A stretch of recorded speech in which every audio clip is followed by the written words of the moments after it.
যার স্বামী নেই তার এই পৃথিবীতে আপন বলতে কেউ থাকে না। আজ 1 সপ্তাহ হলো আমার স্বামী প্রবাসে মারা গেছে। অনেকবার বলা হয়েছে তাদের ফ্যামিলিকে আমার স্বামীর লাশ যেন দেশে আনা হয়, কিন্তু তারা বলতেছে মারা গেছে, এত টাকা নষ্ট করে এখানে এনে কি লাভ, ওখানেই থাক, মাটি দিয়ে দিবে। খুব অল্প বয়সে বিধবা হয়ে গেলাম। যখন আমার স্বামী আমাকে বিয়ে করে আনে তখন এই বাড়িতে সব থেকে সুখী মানুষটা ছিলাম আমি। আমাকে ছাড়া এই বাড়ির মানুষগুলো অন্ধ ছিল। যাই হোক না কেন, আমি ছাড়া তারা কোনো কিছুই বুঝতো না। কেন না আমার স্বামীর টাকা দিয়ে আমার দেবর বসে বসে খায়, আমার ননদ ও পড়ালেখা করে, শ্বশুর শাশুড়ি সবাই আমার স্বামীর টাকায় চলে। সেজন্য কেউ আমাকে অসম্মান করতো না, সব সময় সম্মান দিত। আর এজন্য অন্যরকম এক ভালোবাসা। তাদের এত ভালোবাসা দেখে আমিও সব সময় তাদেরকে ভালোবাসতাম। আমার স্বামী সব সময় তার মা বাবার কাছে টাকা পাঠাই। আমি তাকে অনেকবার বলেছি যে তুমি কিছু টাকা আমার কাছে দিও, আমার মেয়ে বড় হচ্ছে, তার জন্য কিছু টাকা সঞ্চয় করতে হবে। আমার স্বামী সবসময় শুধু মা বাবা ভাই বোন নিয়ে পড়ে থাকতো, সবাই যেন আপন আর আমি যেন তার পর। এইভাবেই দিনকাল চলে আমাদের। কিন্তু হঠাৎ করে স্ট্রোক করে মারা যায় আমার স্বামী। প্রবাসে তার লাশটা পর্যন্ত আনতে রাজি না তার মা বাবা ভাই বোন, কেউ তার লাশ আনতে চাচ্ছে না। আমি যদি পারতাম আমার স্বামীকে বলতাম, দেখো তুমি কাদের জন্য বিশ্বাস করে জীবনের কামাই শেষ করেছো, যারা 2 লক্ষ টাকা দিয়ে দেশের মাটিতে তোমাকে আনতে চায় না। কিছুদিন যাবৎ আমি নিজেই ভিতর থেকে মারা যাচ্ছি। আমি কি আমার আদরের স্বামীটাকে একটু মন ভরে দেখতে পারবো না, দেশের মাটিতে রাখতে পারবো না?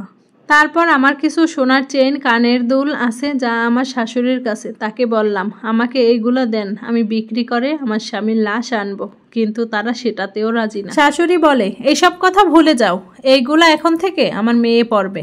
ওনার কথা শুনে আমি পাগল হয়ে গেলাম। কি বলে এইগুলা উনি? তারপর কয়েক মাস চলে যায়। দিন দিন শ্বশুর আর শাশুড়ির ব্যবহার কেমন জানি তিক্ততা হয়ে গেছে।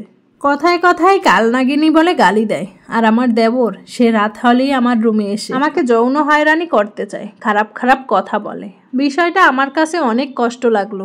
এই বিষয়টা আমি শাশুড়িকে জানালে উনি বলে ও দুষ্টমি করে, এগুলো কিছু না। তারপর আরেকদিন দেবর এমন ভাবে আসে আমার সাথে জোর জবরদস্ত করে, কিন্তু আমি তাকে চর বসিয়ে দেই। তারপর সে আমার নামে শ্বশুর শাশুড়ির কাছে মিথ্যা কথা বলে, আমি নাকি অন্য ছেলেদের সাথে কথা বলি, সে নাকি দেখছে।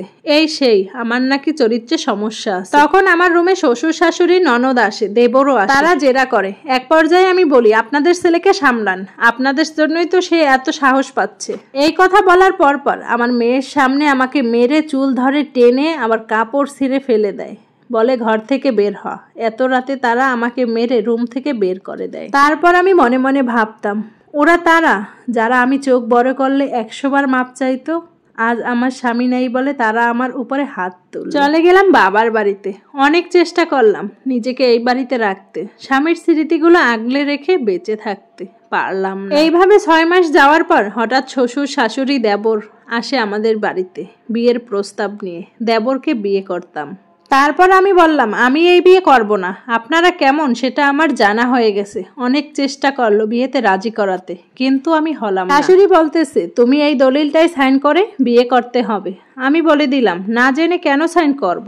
বেশ কিছুদিন পর এক উকিল আমাকে কল দিয়ে বলে আপনার স্বামী যে সব কিছু বাড়ি জমি সব আপনার নামে লিখে দিয়ে গেছিল, চাইলে এখন থেকে আপনার স্বামীর বাড়ি আপনি দখল দিতে পারেন। আর আপনার স্বামী বিদেশে যে কোম্পানিতে চাকরি করত সেই কোম্পানি তার হিসাব বাবদ 20 লক্ষ টাকা পৌঁছিয়ে দিয়েছে সেখানে, যেটা এখন আপনার অ্যাকাউন্টে দিয়ে দেয়া হবে। তারপর এখন বুঝলাম কেন তারা সাইন নিতে আসছিল আর কেনই দেবরের সাথে বিয়ের কথা বলছিল।